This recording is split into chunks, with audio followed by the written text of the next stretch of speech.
ആ ഒരു സ്വപ്ന സാക്ഷാത്കാരം അതും സുരേഷ് ചേട്ടൻ വരുന്നു ഓൺ ബോർഡ്. എനിക്ക് തോന്നുന്നു ഇന്ന് ഈ സിനിമയെ കുറിച്ച് നമ്മളോട് സംസാരിക്കാൻ അല്ലെങ്കിൽ ഞങ്ങൾ എല്ലാവരും കാത്തിരിക്കുന്നത് പ്രവീൺ ചേട്ടൻ എന്താണ് പറയാനുള്ളതെന്ന് കേൾക്കാനായിട്ടാണ്. So please. Hi, good evening to all. JSKയുടെ ക്ഷണം സ്വീകരിച്ച് ഇന്ന് ഇവിടെ എത്തിയിരിക്കുന്ന എല്ലാവർക്കും ഡയറക്ടർ എന്നുള്ളതൊക്കെ എൻ്റെ സൈഡിൽ നിന്ന് നന്ദി രേഖപ്പെടുത്തുന്നു. ആദ്യം തന്നെ താങ്ക് യു ഓൾ.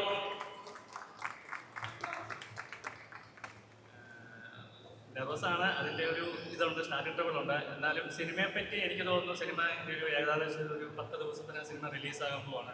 അപ്പോൾ റിലീസാകാൻ പോകുന്ന ഒരു സിനിമയെ പറ്റി ഞാൻ പറയുന്നതിനൊക്കെ നല്ലത് സിനിമ കണ്ട് നിങ്ങളുടെ അഭിപ്രായം പറയണമെന്നാണ് എൻ്റെ ആഗ്രഹം.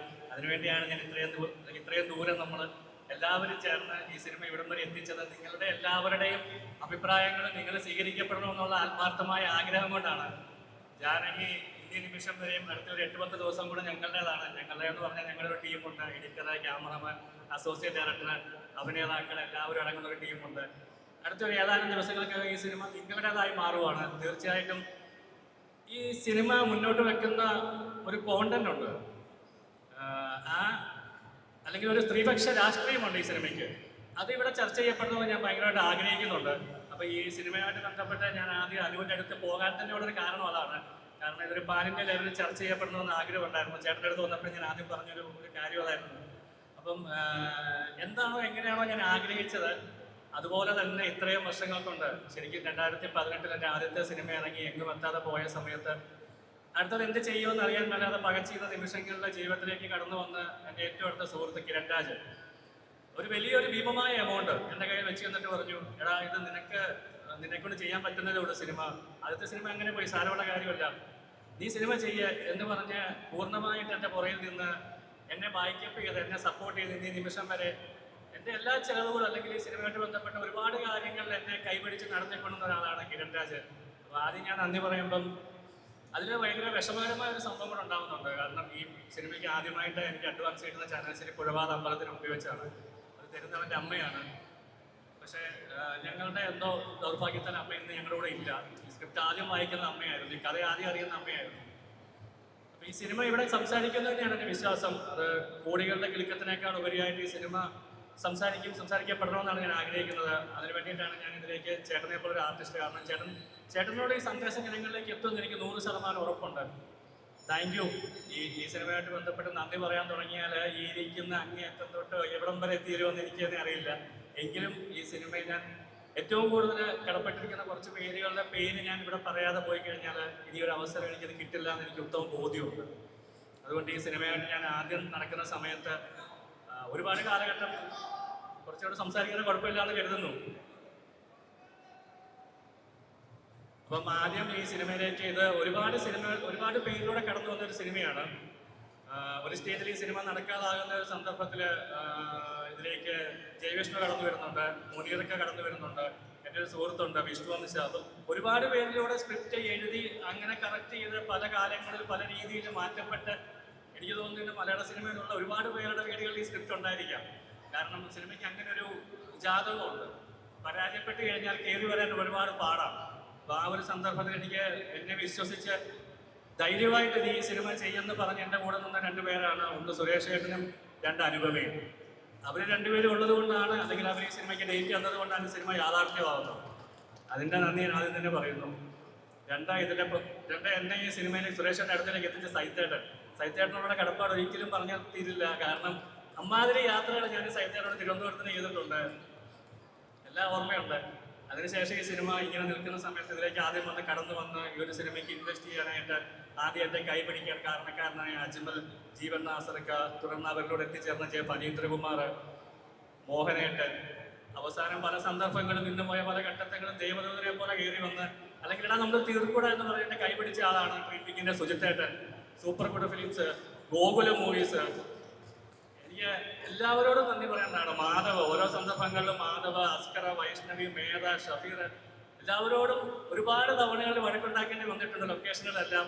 അതെല്ലാം 27-ാം തീയതി കൃത്യമായിട്ട് എല്ലാവർക്കും മനസ്സിലാകും സിനിമയ്ക്ക് വേണ്ടിയിട്ടായിരുന്നു എന്നുള്ള കാര്യം. എല്ലാവരോടും നന്ദിയുണ്ട്, ഒരുപാട് നന്ദിയുണ്ട്. ഈ യാത്രയിൽ നിന്ന് ഇവിടെ ഭയങ്കര സന്തോഷമുണ്ട്, ഭയങ്കര സന്തോഷവും പുറത്തുമാണ്. താങ്ക് യു സുരേഷ് ചേട്ടാ, thank you Anupama, Shruti, everybody, thank you all.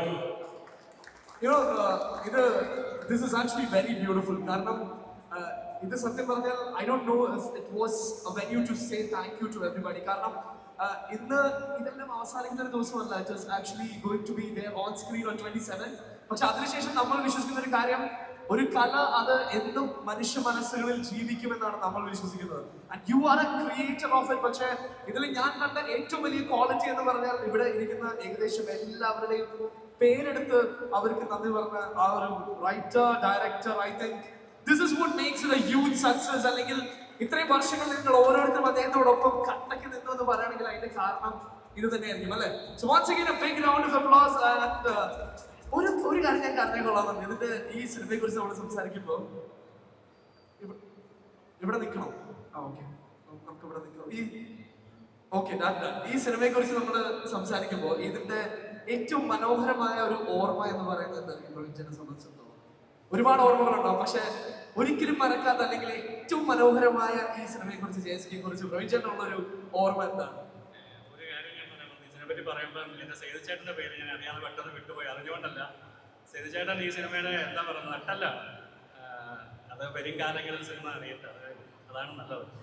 ഏത് ഓർമ്മ എന്ന് പറഞ്ഞാൽ ഒരുപാട് ഓർമ്മകളുണ്ട്. എങ്ങനെയുള്ള ഓർമ്മയാണ്? ഫണ്ണായിട്ടുള്ളതാണോ വിഷമകരമായിട്ടുള്ളതാണോ? ഫണ്ണായിട്ടുള്ള ഓർമ്മയെ പറ്റി പറയുകയാണെങ്കിൽ ശബ്ദത്തിക്കയുടെ എഡിറ്ററിന്റെ കൂടെ ഞങ്ങൾക്ക് ഒരു രാഗിലുണ്ട്, സ്പോട്ട്. പറഞ്ഞപ്പോഴേ പറഞ്ഞു ശരി തുടങ്ങി. രാഗിലെ ശരിക്കും ഒരു രാഗിലൂടെ ഇല്ല, ഉണ്ടായിരുന്ന കാണിക്കായിരുന്നു. അപ്പൊ സ്പോട്ട് എഡിറ്റർ എല്ലായ്പ്പോഴും ഡയറക്ടറുടെ കൂടെ അല്ലെങ്കിൽ ഇത് എപ്പോഴും ഉണ്ടാവും. അപ്പൊ ഞങ്ങൾ ഇതിലൊരു പ്രത്യേക സീക്വൻസ് തൃശ്ശൂരിൽ ഷൂട്ട് ചെയ്യുന്ന സമയത്ത് 2 മണി വരെയുള്ള ഷൂട്ട്. അപ്പൊ അനുവിന് പെട്ടെന്ന് തിരിച്ചു പോകണം. ഒരു ഓർക്കുന്നുണ്ടായിരിക്കും ബേക്കറി സീൻ ഷൂട്ട് ചെയ്യുന്ന സമയത്ത്. അപ്പൊ മഴ വരുന്നു, ആകെ അലമ്പാകുന്നു, പലരും പല വഴിക്ക് പോകുന്നു. കുറേ മഴ വന്നതോടെ കംപ്ലീറ്റ് പിരിഞ്ഞുപോയി. പിരിഞ്ഞപ്പോൾ ഷൂട്ട് മുന്നോട്ട് കൊണ്ടുപോകാൻ പറ്റുമോ ഇല്ല എന്ത് ചെയ്യണമെന്ന് അറിയാൻ പറ്റാതെ പെട്ടെന്നൊരു തീരുമാനം എടുത്തു. എന്നാൽ ഓക്കെ ബ്രേക്ക് പറഞ്ഞ് പോയേക്കാന്ന് പറഞ്ഞു. അപ്പൊ ഞങ്ങൾക്ക് പിറ്റേ ദിവസം ഷൂട്ട് ചെയ്യേണ്ട ഒരു ടൂറിസ്റ്റ് ബസ് ഉണ്ട്. അപ്പൊ ടൂറിസ്റ്റ് ബസ് അവിടെ വന്ന് കിടപ്പുണ്ടായിരുന്നു. പക്ഷെ ഈ പറഞ്ഞ പരിപാടി എല്ലാവരും വായിക്കപ്പോൾ പറഞ്ഞ് കംപ്ലീറ്റ് ആൾക്കാർ പോയി സ്പോട്ടിട്ട് രാഹുലിനെ കാണുന്നില്ല. അപ്പൊ സ്വാഭാവികമായിട്ട് ഞങ്ങളുടെ വണ്ടിക്കാണ് വരുന്നത്. അപ്പൊ ഞാൻ അഖിലിനോട് ചോദിച്ചു, അഖില് രാഹുൽ എന്ത് ചേട്ടാ കണ്ടില്ല? തിരിച്ചു ഞങ്ങൾ ഇവിടെ മുഴുവൻ തപ്പിയിട്ട് ആളെ കണ്ടില്ല. പക്ഷെ മഴ വന്നപ്പോൾ പാവം ഒന്ന് റെസ്റ്റ് എടുക്കാൻ ആ ബസ്സേ കയറി കിടന്ന് ഉറങ്ങിപ്പോയി. ആ ബസ് അങ്ങനെ ആലപ്പുഴയ്ക്ക് പോയി. പിറ്റേ ദിവസം രാവിലെ 11 മണിയാകുമ്പോഴാണ് സ്പോട്ടിട്ട് വന്നത്. അപ്പൊ എപ്പോഴും ഓർക്കും തിരിഞ്ഞു നോക്കുമ്പോൾ ഞാൻ എപ്പോഴും എനിക്ക് ചിരി തോന്നുന്ന ഒരു സംഭവമാണത്. എനിക്ക് തോന്നുന്നു ഈ മഹാനട്ട് നമ്മുടെ ഇടയിലുണ്ടെന്ന് തോന്നുന്നു അല്ലേ? എവിടെ ഒന്ന് കൈവക്കി കാണിച്ച എല്ലാവരും ഒന്ന് കണ്ടോട്ടെ. അല്ല ഇതൊക്കെ ലൈഫ് എക്സ്പീരിയൻസ് ആണ്. നല്ലതാണ് എന്തായാലും. പക്ഷെ നമ്മുടെ സ്പോട്ട് എഡിറ്റർക്ക് നമ്മളൊരു കൈ കൊടുക്കണ്ടേ? എന്തായാലും അങ്ങനെ പോയെന്ന് ആലപ്പുഴയ്ക്ക് കണ്ടിട്ട് തിരിച്ചു വന്നില്ല. So anyway thanks a lot for sharing with us. ഇപ്പൊ സുരേഷ് ചേട്ടൻ പറഞ്ഞ പോലെ തന്നെ ഞാൻ എന്തായാലും തിരിച്ചു വിടുന്നില്ല. ബിക്കോസ് നമ്മുടെ സിനിമയുടെ ആ ഒരു backbone, master brain behind, I want him to be there with us. എനിക്ക് തോന്നുന്നു